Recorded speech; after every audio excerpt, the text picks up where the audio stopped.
लोकसभा चुनाव 2019 के लिए बीजेपी ने जारी किया अपना घोषणा पत्र, जिसे नाम दिया गया है संकल्प पत्र। जनता से किए ये बड़े वादे। तो स्वागत है आपका ज्ञान मित्र न्यूज़ चैनल में। मैं हूं आपका ज्ञान मित्र कुलदीप पांडे। दर्शकों, आज के इस वीडियो में हम बात करने जा रहे हैं मध्य प्रदेश और देश के लोकसभा चुनाव 2019 में बीजेपी ने जारी किया अपना संकल्प पत्र या घोषणा पत्र। तो क्या पूरे घोषणा पत्र की प्रमुख बातें जानने के लिए इस वीडियो को अंत तक अवश्य देखिए। और यदि आपने अभी तक हमारे चैनल को सब्सक्राइब नहीं किया है, इस तरह का अपडेट न्यूज़ सबसे पहले प्राप्त करने के लिए हमारे ज्ञान मित्र न्यूज़ चैनल को सब्सक्राइब कर लें और साथ ही बेल आइकन दबा दें, जिससे इस तरह का अपडेट न्यूज़ आप तक तुरंत पहुँच पाए और आप उनसे लाभान्वित हो सके। चलिए दोस्तों, बनाने से शुरू करते हैं आज का विषय।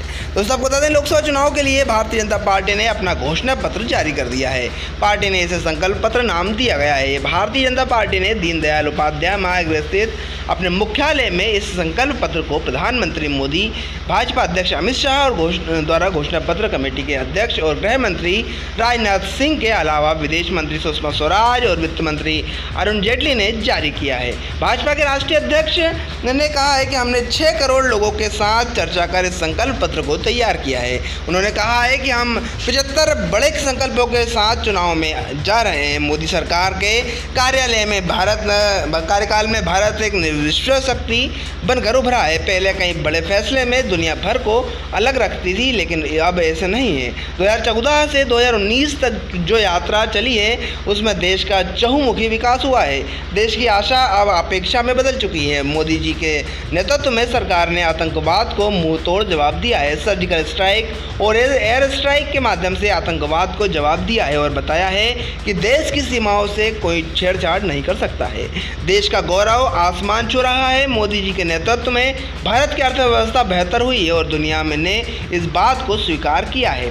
सरकार देश की अर्थव्यवस्था को पटरी पर लेकर आई है। भारत सभी किसानों को 6,000 रुपये सालाना। दोस्तों, आपको बता दें, बीजेपी के संकल्प पत्र में 60 साल से ऊपर की उम्र वाले छोटे और सीमांत किसानों को सामाजिक सुरक्षा के तहत पेंशन देने का फैसला किया गया है। हालांकि पेंशन स्कीम का फ़ायदा सिर्फ छोटे और सीमांत किसानों को ही दिया जाएगा। एक और बड़ी घोषणा के अनुसार सभी किसानों को 6,000 रुपये सालाना देने का वादा किया गया है।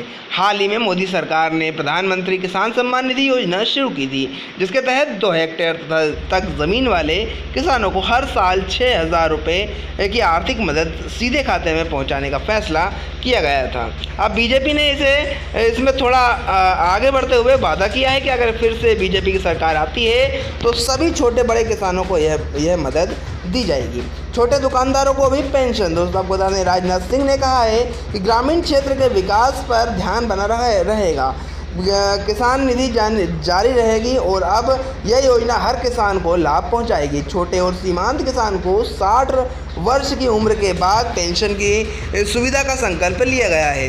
राष्ट्रीय व्यापार आयोग बनाए जाएंगे और जो बेहतर प्रभावी होगा, जो व्यापारियों के लिए काम करेगा। लघु और सीमांत किसानों के साथ ही देश के छोटे दुकानदारों को भी 60 वर्ष की उम्र के बाद पेंशन दी जाएगी।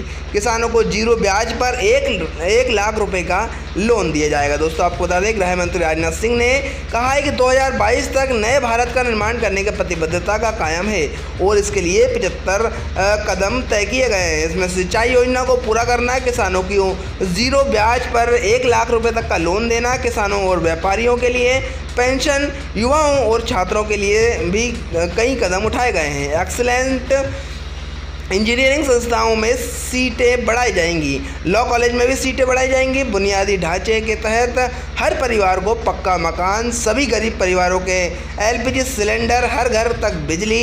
नेशनल हाईवे की लंबाई 2 गुनी करेंगे और रेलवे में 2022 तक सभी पटरियों का ब्रॉड गेज में परिवर्तन का प्रयास रहेगा। स्वास्थ्य के मामले में आयुष्मान भारत के तहत काम किए जाएंगे। गरीबों के लिए उनके घर अच्छी स्वास्थ्य सेवाएं पहुंचाई जाएंगी। कुपोषण के खिलाफ कदम उठाए जाएंगे। ईज ऑफ डूइंग बिजनेस को और बेहतर बनाने का काम करेंगे। निर्यात को 2 गुना करने का प्रयास होगा। सूक्ष्म, मध्यम और लघु उद्योगों के लिए सिंगल विंडो सिस्टम बनाए जाएंगे। आइए जान लेते हैं घोषणा पत्र कमेटी के अध्यक्ष और गृह मंत्री राजनाथ सिंह ने संकल्प पत्र की जानकारी देते हुए कौन कौन से अहम मुद्दों पर फोकस किया है और कौन कौन से अहम मुद्दों को सबके सामने प्रस्तुत किया है, जो कि घोषणा पत्र के मुख्य बिंदु कहे जा रहे हैं। दोस्तों आपको बता दें, पहला बिंदु राष्ट्रवाद के प्रति हमारी पूरी प्रतिबद्धता है। इतना ही नहीं, आतंकवाद के प्रति जीरो टॉलरेंस की पॉलिसी जारी रहेगी। यूनिफॉर्म सिविल कोड को लागू करने के लिए प्रतिबद्धता थी और रहेगी। भारत में अवैध घुसपैठ की पूरी तरह से रोकेंगे।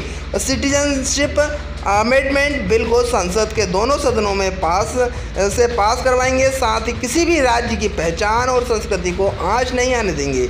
राम मंदिर पर पिछले घोषणा पत्र के संकल्प को दोहराते हुए जल्द से जल्द सौहार्दपूर्ण माहौल में राम मंदिर का निर्माण किया जाएगा। किसानों की बात करें तो 2022 तक किसानों की आय दोगुनी करने के संकल्प को लेकर आगे बढ़ेंगे। साथ ही 1 लाख तक का क्रेडिट कार्ड पर जो लोन मिलेगा वो 5 साल तक उस पर ब्याज शून्य होगा। भारत में जो क्षेत्रीय असंतुलन को कम करने के लिए दिशा में काम करते रहेंगे और प्रधानमंत्री ने इस 5 सालों में इस दिशा में काफ़ी काम किया है और आगे भी जारी रहेगा। देश में सभी चुनाव एक साथ कराने का संकल्प भी जारी रहेगा और इस पर आम राय बनाने की कोशिश भी होगी। डायरेक्ट बेनिफिट ट्रांसफ़र स्कीम की मदद से हमने 1,10,000 करोड़ की बचत की है, इसे और मजबूत करेंगे। कोऑपरेटिव फेडरेशन को मजबूत करेंगे। ये मुख्य बिंदु है जो कि बीजेपी के घोषणा पत्र में शामिल है। दर्शकों, इतनी कुछ जानकारी जो हम आपके लेकर आए थे घोषणा बीजेपी के लोकसभा चुनाव 2019 के लिए बीजेपी द्वारा जारी किए गए घोषणा पत्र अर्थात संकल्प पत्र के मुख्य बिंदुओं से संबंधित कुछ विशेष जानकारी। तो आशा करते हैं आपको हमारा आज का विषय बस पसंद आया होगा। यदि पसंद आया हो तो लाइक करें और अधिक से अधिक लोगों तक शेयर करें ताकि सभी जानकारी से लाभान्वित हो सकें। और यदि आपने अभी तक हमारे चैनल को सब्सक्राइब नहीं किया है तो इस तरह का अपडेट न्यूज़ सबसे पहले प्राप्त करने के लिए हमारे ज्ञान मित्र न्यूज़ को सब्सक्राइब कर लें और साथ ही बेल आइकन दबा दें, जिससे इस तरह का अपडेट न्यूज़ आप तक तुरंत पहुंच पाए और आप उनसे लाभान्वित हो सके। दर्शकों, आज के इस वीडियो में इतना ही। हम फिर हाजिर होते हैं एक नए विषय के साथ। जब तक के लिए जय हिंद, जय भारत, वंदे मातरम।